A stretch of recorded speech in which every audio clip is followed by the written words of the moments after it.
Me llamo Eduardo de Guzmán Espinosa. Tengo 75 años de edad. Soy periodista profesional e ingresé en la Confederación Nacional del Trabajo en el otoño de 1930, cuando la llamada dicta blanda del general Berenguer regía aún los destinos de España. En los años que median entre la caída de Primo de Rivera y la muerte de la Segunda República Española, trabajo profesionalmente como redactor jefe en el diario vespertino La Tierra, como redactor político en el matutino La Libertad y como director en Castilla Libre, órgano oficial de la Confederación, desde la aparición de su primer número el 2 de febrero de 1937 hasta que se publica el último el 28 de marzo de 1939, cuando tras 28 meses de estrecho asedio las fuerzas franquistas consiguen penetrar en las calles de la ciudad.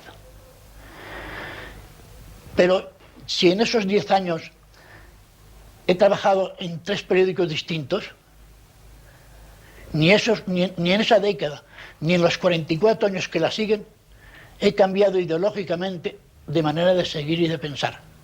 Lo que hace 52 años era verdad para mí, continúa siéndolo hoy con mayor motivo, por cuanto en todo este tiempo no ha habido nadie que haya podido demostrarme, aunque muchos lo intentasen, que pudiera estar equivocado. Ya sé que para muchos el anarquismo es una idea generosa a la que el tiempo ha privado de todo su contenido, que para los más benévolos es un sueño feliz de imposible realización o una utopía generosa que nunca llega a ser plasmado en realidades, olvidándose unos y otros de que solo las utopías han impulsado a los hombres a seguir adelante, ya que sin ellas continuarían en las cavernas si es que hubieran llegado a descender de los árboles.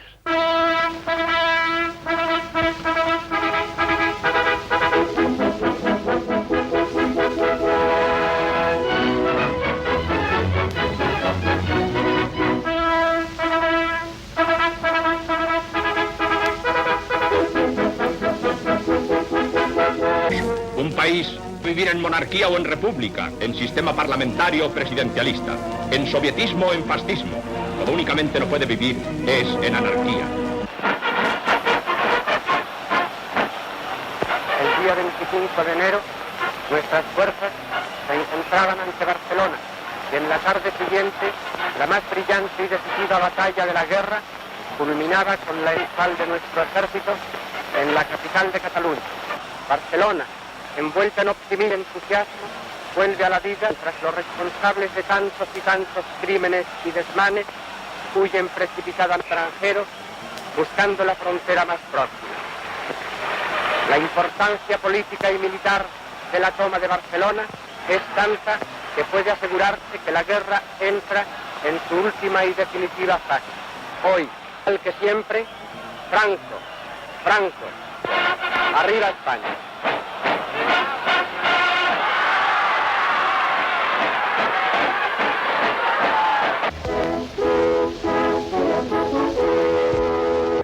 Hay una pregunta que muchos españoles se habrán hecho. ¿Dónde estaban los anarquistas? ¿Acabó el franquismo con el anarquismo? Cuando hagan ciertos elementos de que dónde estaba la CNT durante aquellos años, yo debo decirles que la CNT estaba en las cárceles, en los presidios, en las guerrillas, estaba en las calles. La CNT en la clandestinidad tuvo una época heroica, continuación de la guerra durante la clandestinidad hasta el 49, en que a mi juicio se cierra la etapa ya de la resistencia de aquella época. Desgraciadamente el franquismo no solamente acabó con el anarquismo, sino con toda la resistencia española y con todos los partidos, incluso conservadores, incluso de la derecha republicana y liberal.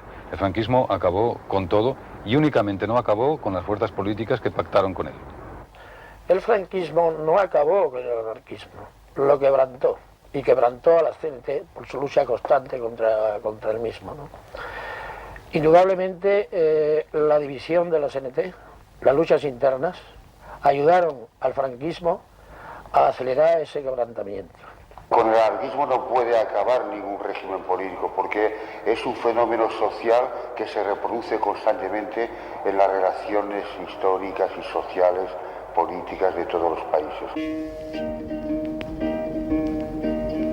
Juventud de lucha proletaria, ilusión del porvenir, de la esperanza libertaria que alumbra nuestro vivir. Es nuestro lema la anarquía, es nuestro escudo la verdad. Damos el pecho sin exceso hasta morir, morir por la libertad. El final de la guerra me encuentra en Madrid y con graves dificultades para la evacuación. Consigo salir a bordo de un camión que para en la calle de Juan Bravo. En él llegamos hasta Valencia en la noche del 28 de marzo, cuando la ciudad levantina es una enorme confusión, porque llegan oleadas de todos los frentes y de todas las provincias y no hay ningún barco para salir de España. Se nos dice entonces que acaba de entrar un barco a Alicante y hacia allá partimos todos en una inmensa caravana. Por desgracia, al llegar a Alicante, sufrimos la terrible decepción de saber que el Marítima se ha marchado casi vacío 4 horas antes de llegar nosotros. La Comisión Internacional de Evacuación, presidida por un diplomático inglés y por un diputado francés, nos asegura, sin embargo, que hay una serie de barcos que van a llegar a Alicante en las próximas horas y que debemos concentrarnos en el puerto para ir saliendo tranquilamente de España sin la menor dificultad. En el puerto nos concentramos todos, que en el curso de la noche y a la mañana siguiente ya somos cerca de 30.000 personas. Durante 3 días estamos en el puerto viviendo la angustiosa esperanza de ver unos barcos que a veces llegan hasta el volcán del puerto y dan la vuelta sin entrar y sin conseguir confirmar nuestros deseos de poder abandonar España. Sitiados entre las ametralladoras emplazadas en el monte de Santa Bárbara y los barcos de guerra que nos apuntan con sus cañones desde el puerto, no tenemos posibilidad a ninguna defensa, sobre todo cuando hay cerca de 3.000 mujeres y niños en el mismo puerto y tenemos que entregarnos. Emprendemos la salida del puerto. Alguien murmura a mi lado: pronto envidiaremos a los muertos. Asiento sin palabras porque yo he empezado a envidiarles ya. Este es el escenario final del sueño anarquista liquidado por la guerra civil.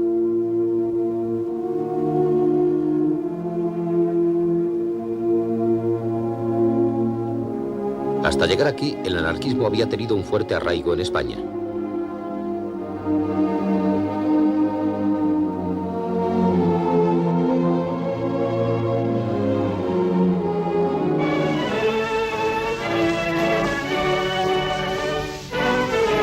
Hay una hermosa fórmula que define la filosofía del anarquismo. Los primeros anarquistas se llamaron colectivistas y el principio del colectivismo era a cada uno el producto íntegro de su trabajo.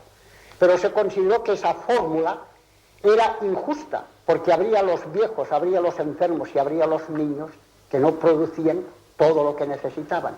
Y se sustituyó esa fórmula por esta otra, más justa y más hermosa: de cada uno según sus fuerzas, a cada uno según sus necesidades. La guerra civil hace una profunda mella en el anarquismo.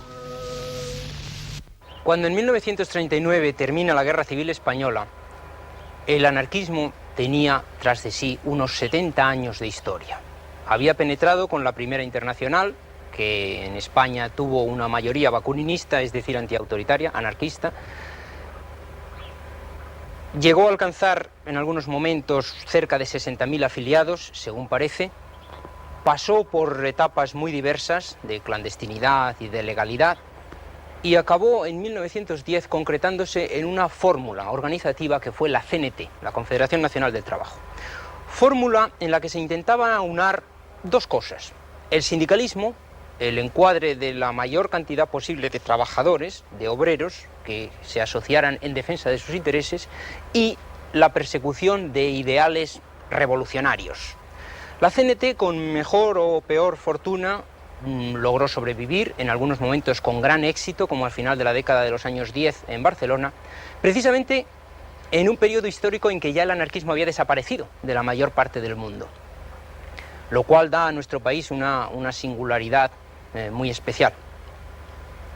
En los años de la dictadura de Primo de Rivera se crea una segunda organización, que es la FAI, una organización que pretende mantener la pureza de la llama del ideal libertario frente a posibles desviaciones sindicalistas o reformistas. Y con esta doble organización se llega a la Segunda República, durante la cual la FAI poco a poco se va apoderando de la dirección de la CNT, tanto de sus órganos de expresión, de sus periódicos, como de sus sindicatos, de las distintas direcciones de los sindicatos. La FAI es la que mantiene en general la línea insurreccional que hace que los anarquistas sean un factor de constante contestación de las tareas reformistas de la Segunda República. Lo que no tengo vergüenza en decir, lo que tengo orgullo en confesar, los reyes de la pistola obrera de Manzón vivíamos y actuábamos disgregados, pero hicimos una selección. Los mejores terroristas de la clase trabajadora, los que mejor podían devolver golpe por golpe, y al llegar al fin la victoria al proletariado, nos separamos de los demás compañeros, nos unimos y formamos un grupo anarquista, un grupo de acción para allá. Comienza, sin embargo, la guerra civil y se produce ahí el curiosísimo fenómeno, único verdaderamente en la historia contemporánea, de la entrada de los anarquistas en el gobierno de Laro Caballero en noviembre de 1936. Entrada con 4 ministros, entre los cuales hay no solo cenetistas, sino también faístas, como Federica Montseny y como Juan García Oliver, que habían mantenido posiciones muy radicales durante los años anteriores.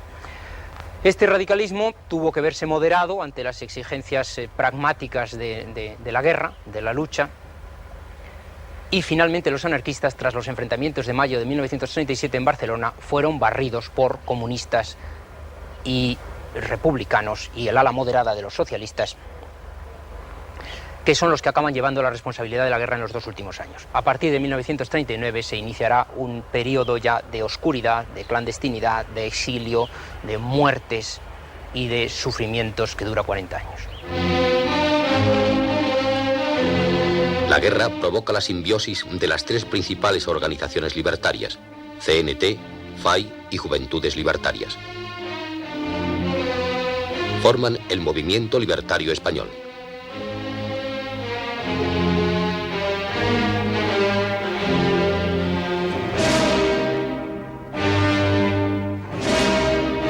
La victoria nacionalista les convierte, igual que a republicanos, socialistas y comunistas, en vencidos. Unos toman el camino del exilio. Otros, los que tienen que quedarse, empiezan a reconstruir la organización ya en los mismos campos de internamiento.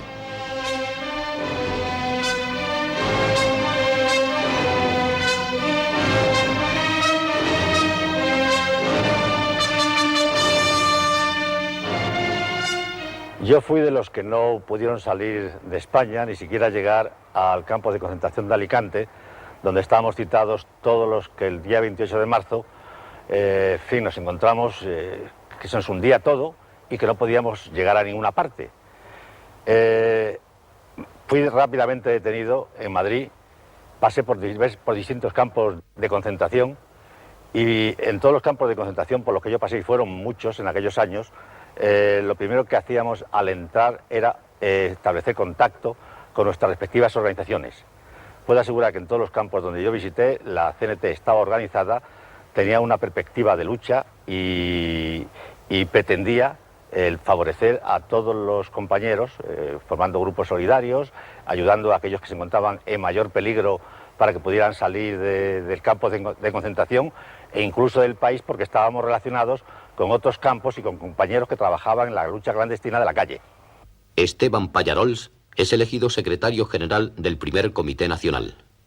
Los militantes que estaban en el interior inmediatamente se organizaron en sindicatos de industria como estaban antes de la terminación del alzamiento, de la guerra civil, quiero decir.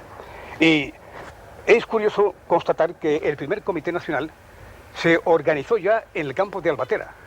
Es ese campo donde todos los antifascistas que estaban esperando barcos de las potencias democráticas para salir del puerto de Alicante fueron a parar, porque allí estaba yo también en ese campo, tenía 17 años, pues fuimos capturados por el regimiento de San Quintín y la división Litorio, que nos sacó al famoso campo de los Almendros, nos llevó a Albatera. Pues bien, al mes ya se había decidido la constitución y la necesidad de poner en marcha el primer Comité Nacional, que estuvo encabezado en Barcelona por el famoso Esteban Pallarol.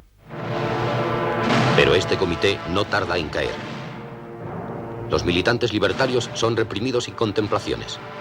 Pallarols es condenado a 18 años de prisión. Será ejecutado en 1941.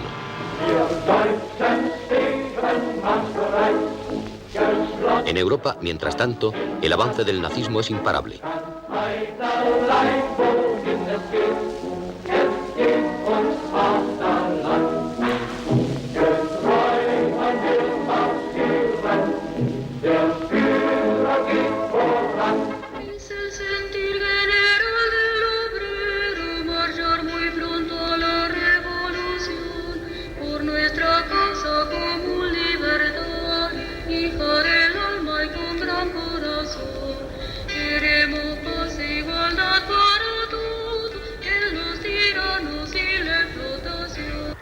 Yo soy condenado a muerte en un consejo de guerra sumarísimo de urgencia celebrado en Madrid el 18 de enero de 1940.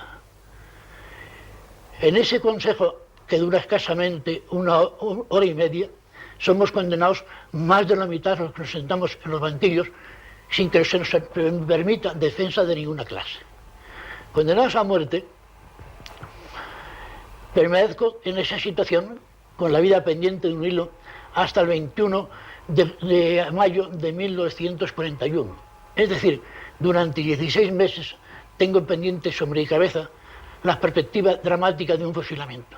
En ese tiempo, en las cárceles en que yo estoy, se efectúan 103 sacas y 517 de los que están conmigo son fusilados al amanecer del día siguiente. Durante los muchos años que permanecemos en la cárcel, nos enteramos naturalmente de las actividades de la organización dentro de España. Se forman diversos comités, el primero de los cuales, dirigido por Pallarols, es fusilado, y los demás van cayendo en las cárceles. A pesar de lo cual se realiza una labor intensa y se va organizando todos los cuadros de organización en todas las regionales. Del exterior, las noticias que tenemos son difíciles y confusas, entre otras razones porque los alemanes han invadido Francia y están hasta la frontera española. Y las noticias que recibimos solemos recibirlas con retraso y a medias. Los militantes libertarios que se han instalado en Francia también se reorganizan enseguida.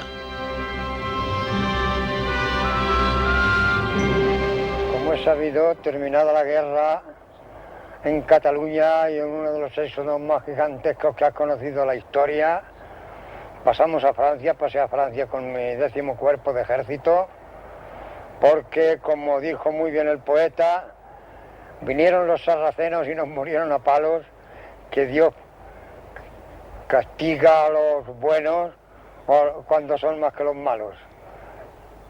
Y inmediatamente pues ya se organizó las evacuaciones al exterior, todos los que eran más privilegiados pudieron largarse a la América Latina y allí quedamos en Francia hasta el estallido de la guerra, que naturalmente se desmoronaron todos los movimientos que había españoles, con las persecuciones y con el envío a los campos de exterminio de Alemania. Para mí terminó la guerra militarmente a primeros de febrero de 1939. Enseguida se produjo la evacuación de la población civil y de la población militar. Eso fue como una bomba que esparció los fragmentos de la migración, no solamente por Francia, sino que también por el continente nuevo. Yo fui de los que tuve la suerte de embarcar para la República de Santo Domingo. Cuando llegamos a Francia, organizamos la CNT para seguir el combate porque para nosotros no había terminado la guerra. Durante algún tiempo, hasta que se declaró la guerra europea, fueron multiplicándose la organización de nuestros grupos confederales, incluso en los campos de concentración. A últimos del año 41, en el mes de noviembre, fui encarcelada con una demanda de extradición del franquismo y fui llevada a la cárcel de Limoges, donde el día antes había ya entrado con la misma demanda de extradición Francisco Largo Caballero. Pasamos los dos juntos ante la Cour d'Appel, que debía juzgar si era o no viable la demanda de extradición de las autoridades españolas. Pasé yo primero, porque estaba entonces yo embarazada de mi hija menor, y los abogados jugaron la carta de que no se atreverían a conceder la extradición de una mujer encinta y de que, establecido ya el precedente, sería más fácil obtener el mismo rechazo de extradición para la demanda de extradición de Largo Caballero. Y así fue. Otro importante contingente de anarquistas se refugia en América Latina.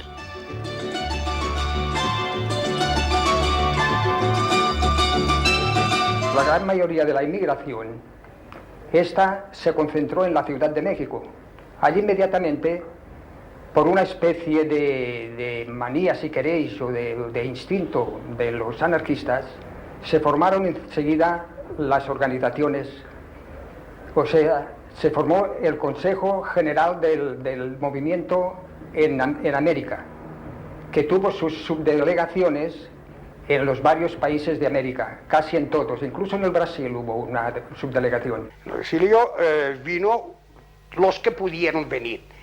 Por otra parte, pues se hizo lo que hacían las otras corrientes de pensamiento: editar periódicos, hacer colectas, ayudar a los presos, etcétera. Se trabajó a la medida de nuestras posibilidades y, repito, se publicaron una serie de periódicos y alguna que otra revista, entre ellas Comunidad Ibérica, que duró 9 años. Repito, se hizo lo que se pudo. En 1942 se reúne en Francia el primer pleno del movimiento libertario desde la Guerra Civil. Toman parte en él representantes de los 3 sectores que se han organizado: México, Francia y el interior.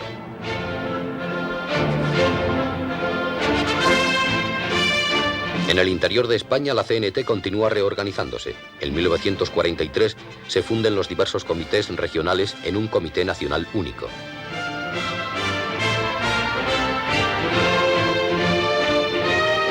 Fui uno de los convocantes del primer pleno a escala nacional que se celebraba en la clandestinidad. En aquel pleno fui elegido vicesecretario general de la CNT, de cuyo comité era secretario general Sifido Catalá Tineo, que había sido anteriormente gobernador civil de Cuenca. Nuestras actividades rápidamente adquirieron una gran importancia y puedo asegurar que en aquellos momentos la CNT se convirtió en la organización más poderosa de España de la clandestinidad. En Francia siguen celebrándose plenos.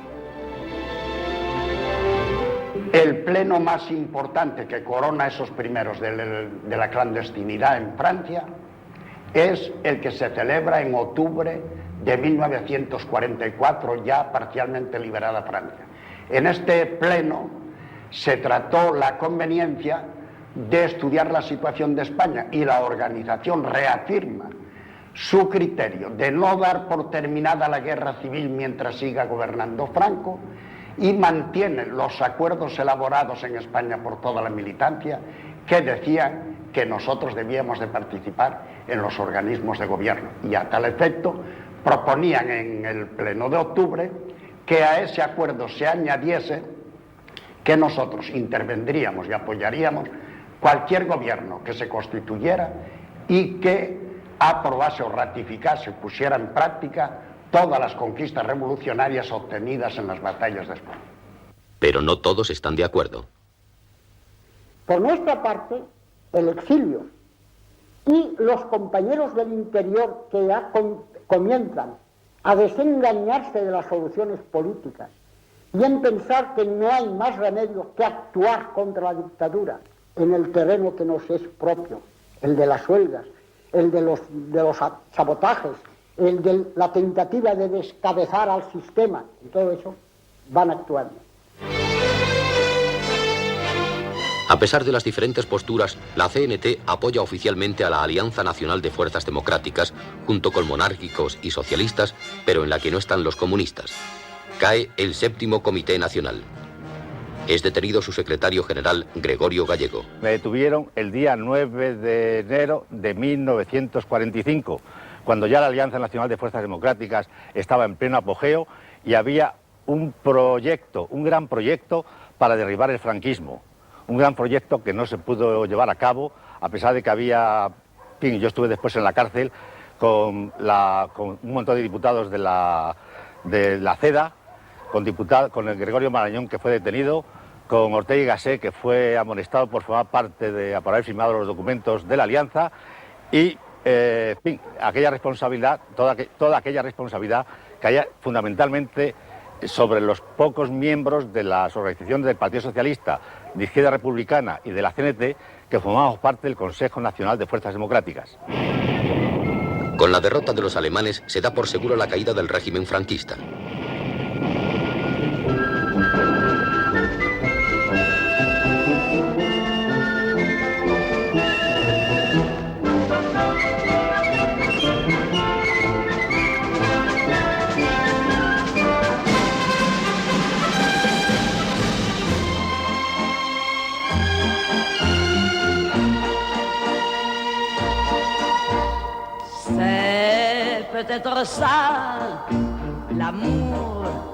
El Congreso de París reúne a todos los sectores anarquistas. Una vez más, las tendencias se enfrentan. Unos defienden el colaboracionismo político, otros lo rechazan. Fui nombrado secretario del Comité Nacional y preparé el Congreso de Toulouse, el Congreso de París. El Congreso de París, que se celebró en mayo del 45 en uno de los palacios más importantes de París, porque entonces la CNT pues tenía un ambiente formidable, podíamos permitirnos el lujo de llamar la atención, hubo centenarios de observadores, pero el Congreso ya se marcaron las dos tendencias de la organización y yo dimití de una manera irrevocable, aunque le seguí en votos luego a Germinal Escleas, pero no quise aceptar ni como miembro del comité y ya se perfiló la escisión. El Congreso de 1945 no tan solo no fue el inicio de la escisión, sino que él creyó haber consolidado la unidad de la CNT en el exilio en una ponencia en la que participamos 32 militantes representando todas las corrientes y que se habían comprometido a dar por liquidado el periodo de intervención política de la CNT y de colaboración política con las otras fuerzas antifascistas, aunque no renunciábamos a la colaboración en la lucha contra la dictadura.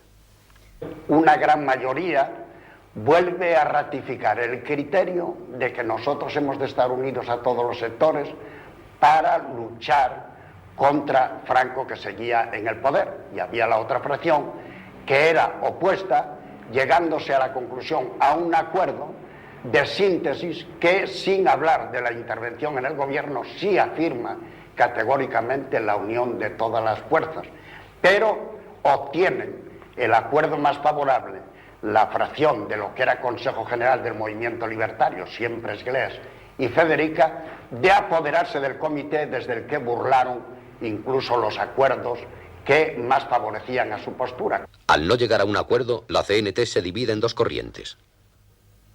La decisión se produce más tarde, se produce en los meses de septiembre y octubre del año 45, cuando el Comité Nacional de la CNT en España decide la participación de la CNT en el gobierno Giral.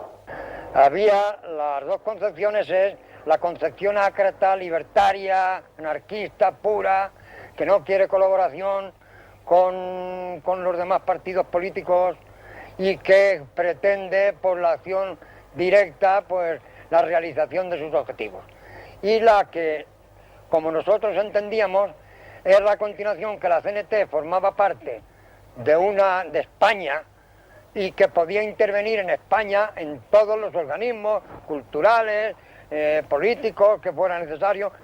La organización del 45 en el Congreso de París sumó una treintena o 35.000 afiliados solamente en el exilio en Francia.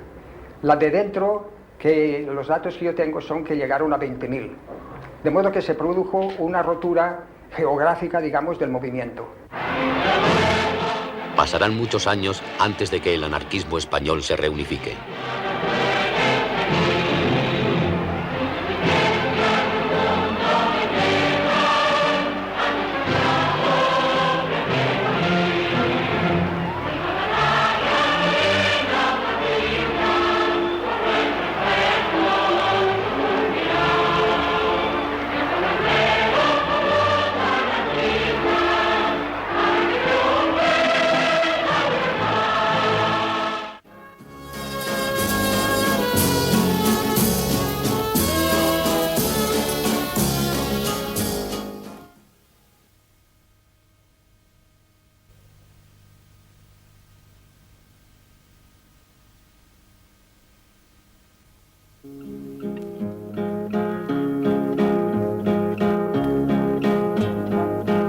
Amarrado a la cadena de la inicua explotación, con amor camina el paria hacia la revolución.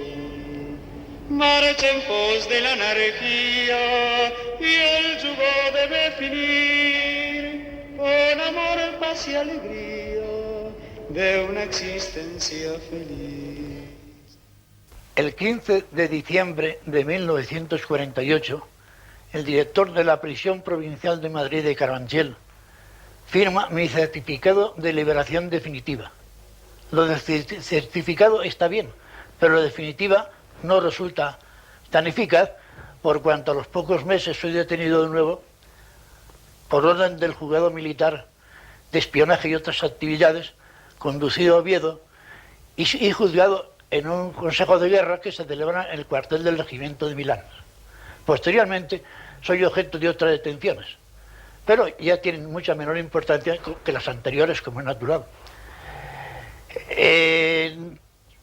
Para vivir tengo que trabajar, y debido a mi militancia, a mi significación, a mi nombre, pues no puedo hacerlo en ningún periódico, cosa que tampoco la aceptaría de ninguna manera porque sería una claudicación para mí. Entonces empiezo a hacer unas traducciones para José Janés, que está bien, pero tiene el terrible inconveniente de que las traducciones se pagan tan mal que ni trabajando 14 o 15 horas diarias puedo ganar lo suficiente para comer 3 veces al día. Entonces alguien me propone, me habla de hacer novelas policíacas, novelas del oeste y novelas de aventuras. Yo acepto, porque es la única manera de conseguir vivir sin pedir favores a nadie, ni tener que someterme a ninguna claudicación. Y me paso 20 años largos escribiendo novelas del oeste, de aventuras y de policíacas, con los seudónimos de Edward Woodman, Odernit y de Torny, que también es Eduardo Espinosa. En México se reúnen las Cortes de la República, a las que son invitados los anarquistas. La fracción colaboracionista va a formar parte del gobierno Giral. Lo que sucedió es que, terminada la Segunda Guerra Mundial, la CNT volvió a dividirse en las dos corrientes de pensamiento tradicionales. Los radicales que pensaban en la posibilidad de la revolución violenta y los que fuimos catalogados de colaboracionistas por entender que sí teníamos que colaborar, y tanto fue así que en México, donde éramos mayoría esa corriente, estuvimos siempre en estrecha relación con republicanos y socialistas, no así con los comunistas por razones harto conocidas, sino que cuando se formó el gobierno Giral, nosotros participamos en el mismo con 2 ministros. La ONU condena el régimen del general Franco. Empieza un periodo de gran actividad en la CNT del Interior.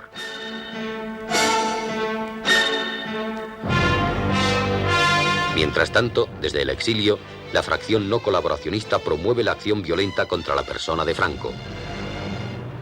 Yo creo que el atentado que organizó Laureano Cerrada en 1947 contra el general Franco fue no solamente el mejor preparado de los 40 que se desarrollaron durante la vida del caudillo, sino el más ambicioso y un modelo de audacia por la ejecución, por los medios que se emplearon, por la imaginación que desarrolló aquel hombre extraordinario que se llamaba Laureano Cerrada, héroe de la resistencia contra los alemanes en Francia. Laureano Cerrada consiguió estar con un avión comprado previamente, unos procedimientos también bastante rocambolescos, y llegó a estar sobrevolando encima de Franco en San Sebastián, cuando Franco presidía una regata de traineras en la Concha, en la bahía de la Concha.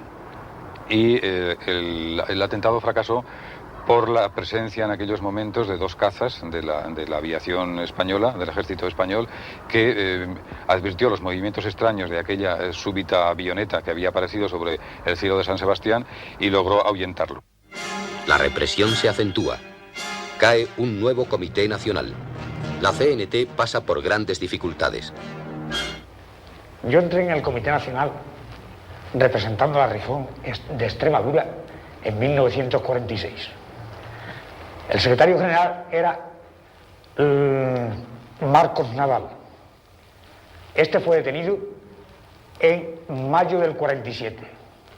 Se hizo cargo de la Secretaría Provisional el entonces secretario de Defensa Antonio Ejarque, quien a su vez fue detenido poco después.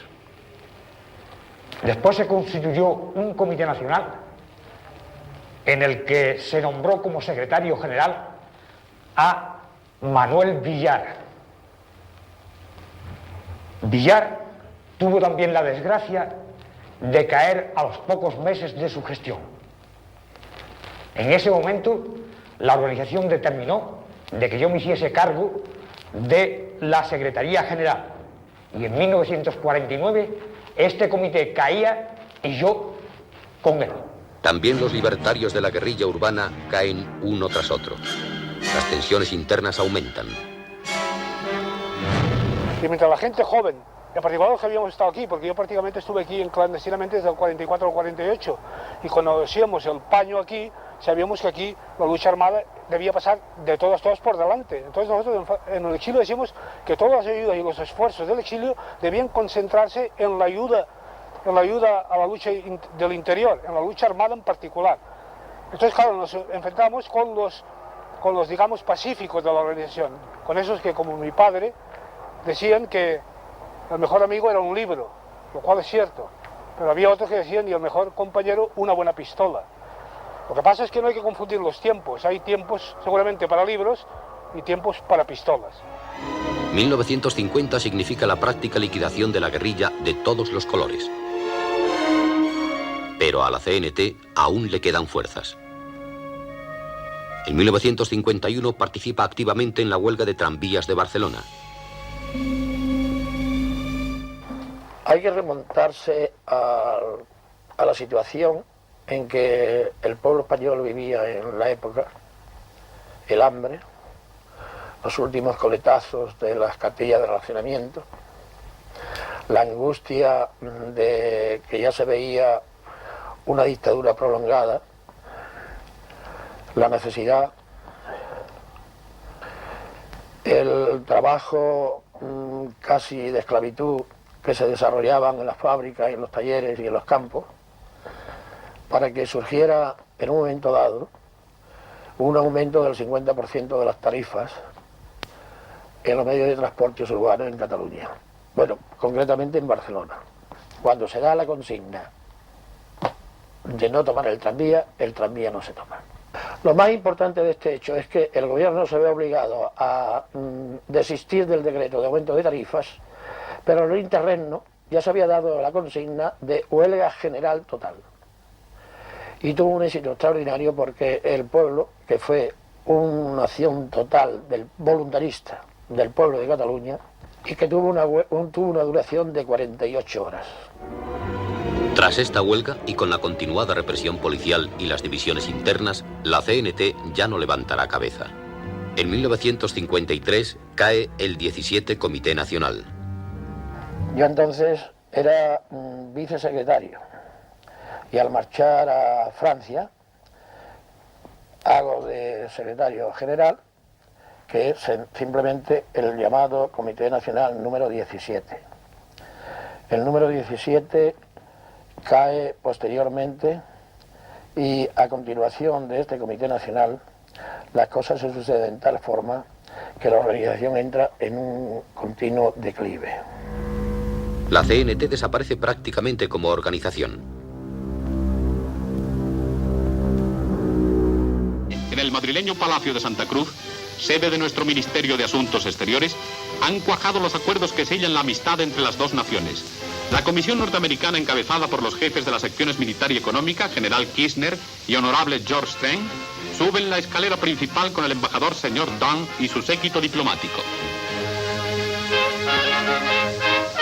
Una breve conversación con el señor Martín Artajo precede a la firma de los trascendentales documentos. Estos acuerdos hispano-norteamericanos abarcan 3 capítulos: convenio defensivo, ayuda para la defensa mutua y ayuda económica. Esos pactos y compromisos con elementos primero de esa izquierda republicana que fue creando gobiernos mientras hubo dinero para sostenerlos, ni con esa izquierda monárquica que creía en la posibilidad de una restauración de la monarquía en aquellos días en la persona de don Juan. Todo eso, el viento se lo llevaba, porque Franco, que fue muy inteligente, había empezado a pactar con los que tenían que salir vencedores de la contienda antes de que Hitler y Mussolini hubiesen perdido la batalla. Y nos encontramos pues con quién. Él, aureolado con ese eslogan de que era el centinela de Occidente, la barrera opuesta al comunismo, no tan solo no ayudaban a los republicanos españoles ni a los antifascistas españoles, sino que ayudaban mejor a Franco que no nos ayudaban a nosotros. Y ahí vino el desengaño, la desilusión. El 9 de diciembre de 1946, el pueblo español manifestó de forma clamorosa su protesta frente a la injusticia internacional que nos quería mantener apartados del concierto de las naciones y mostró su adhesión inquebrantable a la persona del jefe de nuestro Estado. Al cabo de 9 años, se ha reparado aquella injusticia. El tiempo nos dio la razón y la verdad se impuso contra todas dañas y deformaciones. España ingresa en la ONU y ocupa el puesto que legítimamente le corresponde por su importancia, por su historia y por su significación en Occidente. En lo que a mí se refiere, fue una década que la pasé entera en la cárcel, porque me cogieron en el año 47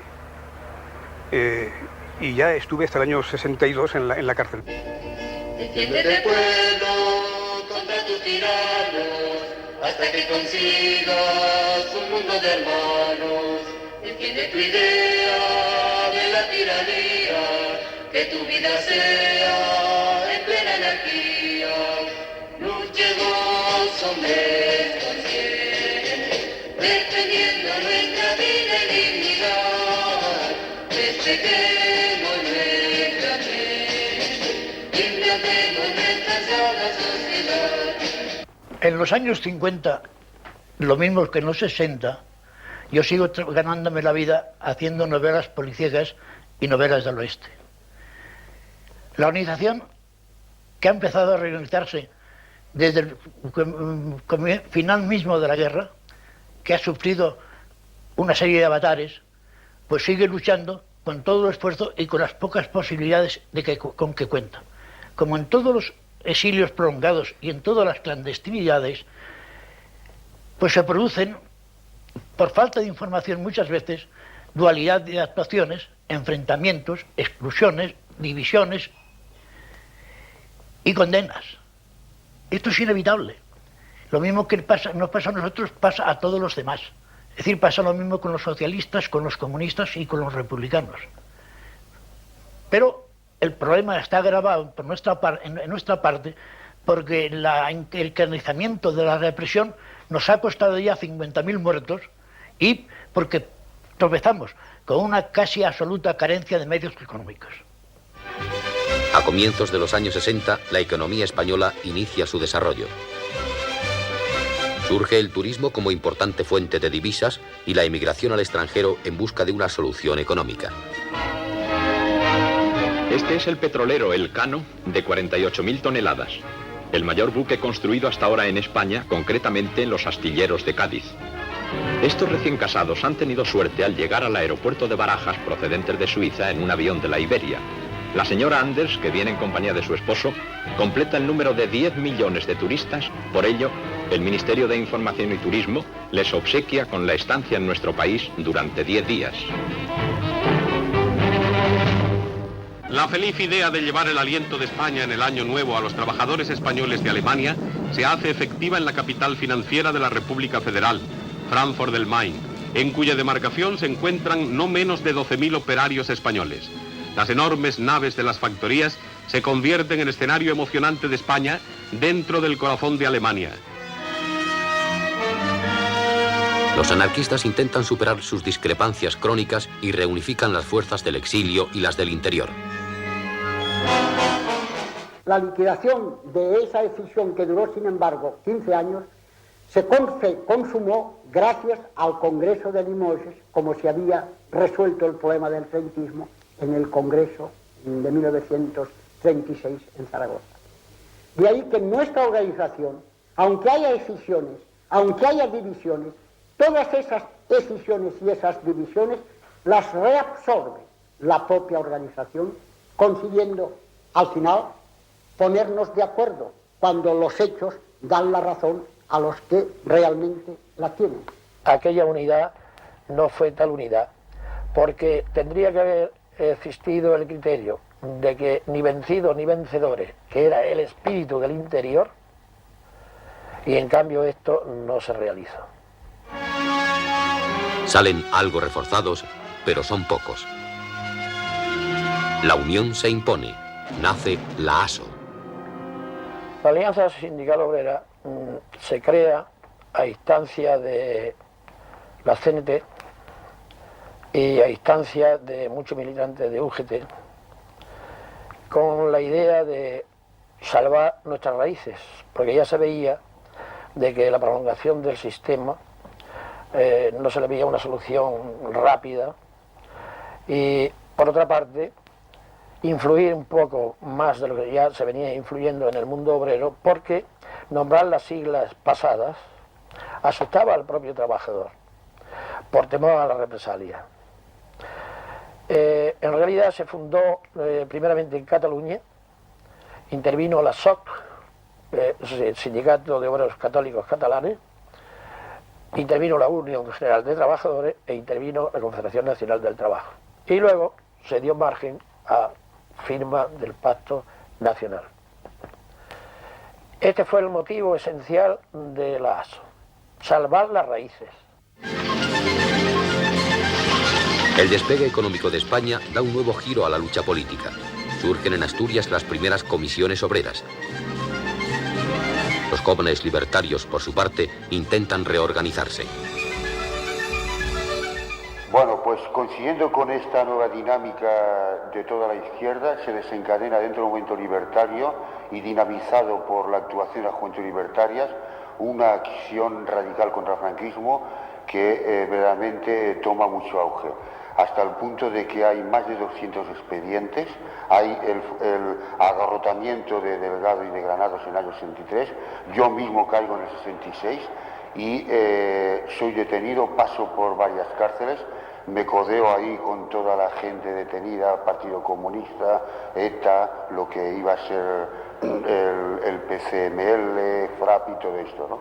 Y en este sentido podemos decir que en la década de los años 60, y es concretamente en el aspecto de acción radical contra el franquismo, las juventudes libertarias son los que llevan todo el peso en toda España de este planteamiento contra el franquismo. En 1962 Y paralelamente a las grandes huelgas de Asturias se producen las primeras detenciones de la década del movimiento libertario en las juventudes libertarias. A final de ese año, del 62, en la cárcel de Carabanchel y en la Modelo de Barcelona, nos reuniríamos aproximadamente unos 150 libertarios procedentes de Cataluña, de Madrid, incluso de Galicia, de Castilla y de Almería. Fue una gran redada que cortó un poco de raíz el gran resurgimiento libertario de la década de 1960. Pero ese era también el principio del fin. 3 años más tarde, la crisis libertaria se agrava. En 1965, un grupo de cenetistas intenta pactar con el sindicato vertical. Son los cincopuntistas. El cincopuntismo, como la ASO y otras manifestaciones que se dieron en España, ha sido la respuesta desesperada de una España combatiente que desconfiaba del exilio. Se exageró, se desproporcionó el tema del cincopuntismo por parte de aquellos que necesitaban siempre algo para justificar el combate contra la España que luchaba en el interior de las fronteras. Siendo enemigo del cincopuntismo, el cincopuntismo no perseguía más, era un ensayo nuevo para ver si aquí, sin otros concursos que los de dentro, se encontraba una salida al problema de España. Salida imposible porque nosotros, era mi criterio, no teníamos ninguna garantía de que los elementos del franquismo pudieran negociar honestamente con nosotros. Hablar del cincopuntismo es muy difícil para mí. En primer lugar, porque yo no estaba en España, porque yo no puedo explicar la mecánica interior, la mecánica psicológica de esos compañeros que consideraron que con el cincopuntismo podían abrir una brecha y meter por esa brecha, la actuación confederada. En el mejor de los casos, llamémosles equivocados, porque la única cosa que podían conseguir, y que en cierto modo consiguieron, es aumentar la confusión y la división en el seno de la CNT. La CNT se derrumba por completo.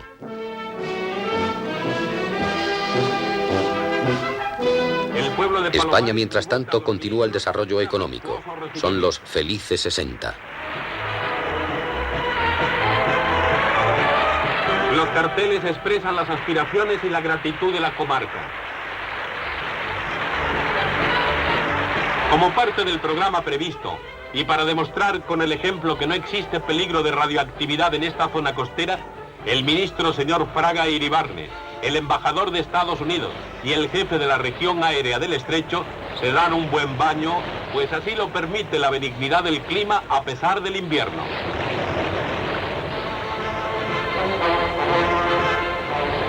El embajador demuestra con los brazos abiertos que se está bien en estas aguas inofensivas. De ser obra de la juventud, romper la cadena de la esclavitud, hacia otra vida mejor, donde los humanos gocen del amor. Deben las mujeres de colaborar en la hermosa obra de la humanidad. En 1969 puedo volver a mi profesión tras más de 30 años de alejamiento completo, merced a la creación en Madrid de una agencia mexicana de noticias en la que empiezo a trabajar. Puedo incluso ya firmar con mi nombre y colaborar en una revista literaria que se llama Índice. Poco después empiezo a colaborar de una manera asidua y permanente en otras publicaciones, esencialmente en Triunfo y en Tiempo de Historia, en las que soy colaborador suyo hasta su desaparición en 1982. En este tiempo se produce episodios dramáticos como la ejecución o el fusilamiento de Puig-Antich, y como después el 27 de septiembre de 1975, en que Franco, agonizante, firma las últimas 5 sentencias de muerte. Tras 2 años después de la muerte de Franco, la CNT disfruta de un periodo de tolerancia, de permisividad. El estallido del Mayo francés deja profunda huella en las nuevas generaciones.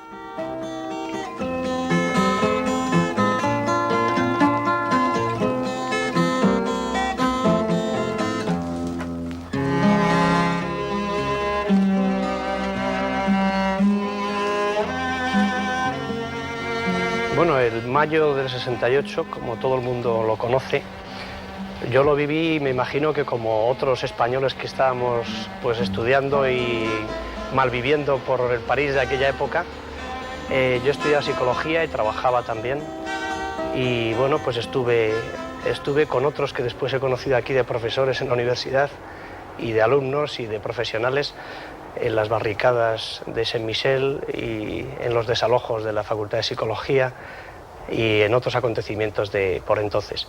La realidad es que la influencia que el mayo del 68 tuvo en España en los medios estudiantiles y en el proceso de cambio de mentalidad que aquí se operó, yo no lo he conocido y no lo he constatado realmente hasta que he vuelto a este país y he podido pues constatar el peso que tuvo una nueva forma de entender un cambio, una ruptura importante, como creo que fue el 68 en París y en Francia en general, donde los valores ordinarios y habituales históricos de la revolución, del cambio revolucionario, aquí aparecían pues adornados y aparecían enmarcados dentro de otros valores nuevos de cambio, ¿no? Como era la exaltación de la imaginación, la exaltación de la libertad del individuo frente al sistema y frente a las instituciones, y sobre todo la adscripción a la lucha por el cambio de sectores que no habían estado nunca incardinados en él, como fueron los estudiantes y jóvenes profesionales en general. El anarquismo yo creo que recibe un impulso innovador con todas las aportaciones que hace el mayo del 68, sacando un poco de su histórico y tradicional marco pues una serie de concepciones que son netamente libertarias, ¿no? Que es la lucha precisamente por la libertad del individuo en un plano tal vez un poco diferente a aquel del principio de siglo, donde la lucha estaba muy vinculada casi a la supervivencia violenta, ¿no? Es importante en este contexto decir que el anarquismo que surge en las universidades españolas fue un anarquismo que surgió por vía espontánea en el contexto de la rebelión juvenil de esta década contra el establishment capitalista, y no surgió como continuador orgánico de la Confederación Nacional del Trabajo o de la FAI. Es decir, fue un fenómeno muy curioso de radicalización espontánea de un grupo de estudiantes que no aceptaban otras tácticas de la izquierda y que se fueron por esta vía. De todas maneras, precisamente por esta vía espontánea y tal, no tuvo, en el plano organizativo, no tuvo una gran base y tampoco duró mucho. Se desmoronó bastante fácilmente. El final de los grupos cercanos al anarquismo que se forman en estos años puede simbolizarse en la ejecución de Salvador Puig-Antich. Puig-Antich, como tantos otros jóvenes de la época, al principio de la década del 70, fueron muchachos admirables, puesto que en lugar de dedicarse a otros menesteres, como hace incluso la juventud de nuestros días, se arriesgaron, se sacrificaron, lucharon, se esforzaron porque la libertad en este país viniera cuanto antes. Pero en cuanto a la repercusión política de su grupo, tuvo poca o ninguna, desgraciadamente ninguna. Es decir, si Puig-Antich no hubiera sido tan brutalmente ejecutado como lo fue, tan bárbaramente ejecutado en aquel año, con aquella soledad en que murió, donde muy pocas, escasísimas voces se alzaron para impedir su muerte. Si no hubiera sido ejecutado de aquella manera tan terrible, hoy no se hablaría de su grupo y el pobre Puig-Antí pues estaría actualmente ejerciendo la profesión que quería, la de médico. Franco cae enfermo. El régimen se tambalea. Los colectivos de jóvenes libertarios que han ido surgiendo en el interior deciden apoyar la reconstrucción de la CNT.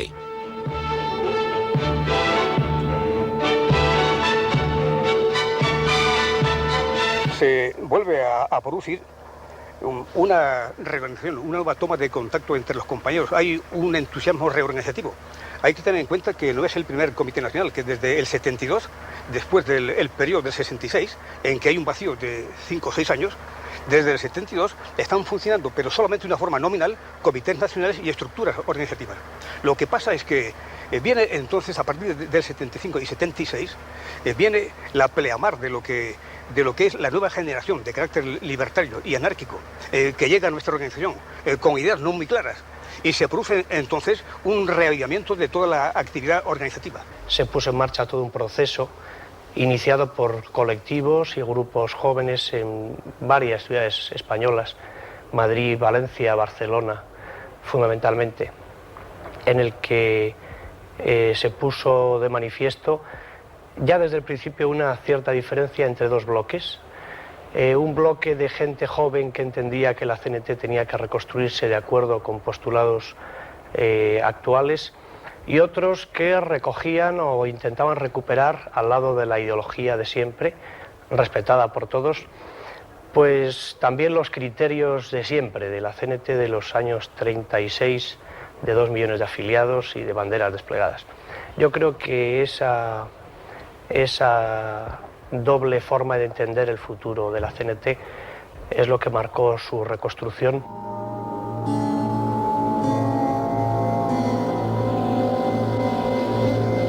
Después de la muerte de Franco, exilio e interior, viejos y jóvenes, radicales y moderados, trabajan por el resurgimiento de la CNT.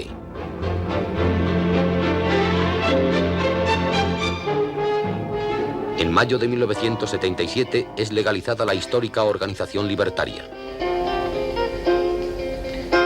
Las circunstancias ya no son las mismas, ni su fuerza la de antaño. Había un filósofo italiano que dijo que anárquico es el pensamiento y la anarquía es la continuación de la historia. A este pensamiento hay otro de Malatesta que dice: no se puede decir que el anarquismo va con la historia. El anarquismo va con la voluntad de los individuos. Si no hay individuos, si no hay anarquistas, si no hay hombres voluntarios que empujen el carro, el anarquismo no se realiza ni se puede realizar nunca.